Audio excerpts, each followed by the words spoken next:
Hi and welcome. King Charles' concerned comment to Camilla on Coronation balcony revealed by lip reader. King Charles made a concerned comment to Queen Camilla while they stood on Buckingham Palace's balcony during their coronation, a lip reader has revealed. Tens of thousands turned out in central London to see the pomp and pageantry last weekend, with the newly crowned monarchs processing through the streets in the Gold State coach and taking to the palace balcony in their glittering crowns.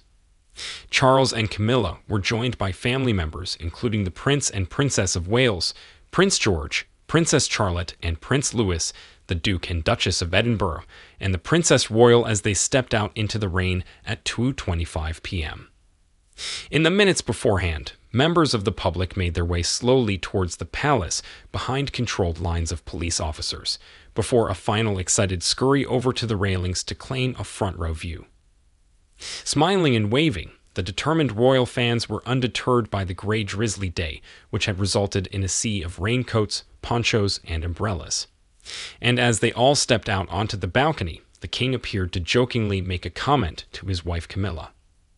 Elizabeth Taunton, a professional lip reader, told the Mirror that Charles said, "I'm not going to get too close to the front, so the fire service have to run in, rescue me."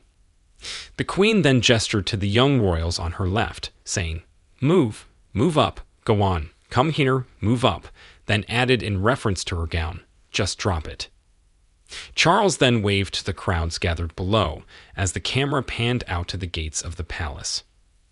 The revelation comes after Buckingham Palace said that the king and queen were deeply touched by the nation's celebration of their historic coronation.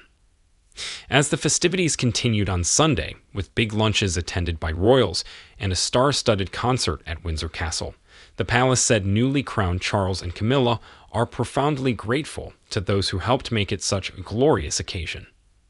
More than 18 million people in the UK tuned in to watch the ceremony on TV, compared with 26.5 million for the late Queen's funeral in September.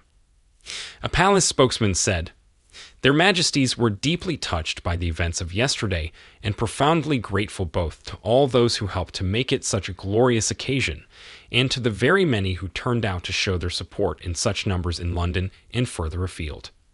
Meanwhile, on Tuesday, thousands of guests gathered at Buckingham Palace for a garden party where William and the Princess of Wales represented the king, alongside the Duke and Duchess of Edinburgh. 8,000 people were welcomed into the grounds for the event, which celebrated the work of volunteers, military personnel, and members of the public. William and Kate were introduced to representatives from the Scouts, Maternal Mental Health Alliance, and the South Wales Police, but he was soon ushered over to meet Dame Elizabeth, who has lived through the past 3 coronations. One of those attending was Dame Elizabeth Watts, 93, who told the Prince of Wales how she slept on the pavement for 3 nights to see his grandmother's coronation. She said, "I came to Elizabeth's coronation and slept on the pavement for 3 nights. I had measles for George's coronation when I was 7 years old. Of course, there was no television then, so I couldn't watch it, but we had an accumulator radio." Speaking about Charles's coronation, she said, "We watched the coronation at home. On Sunday, we had a street party, and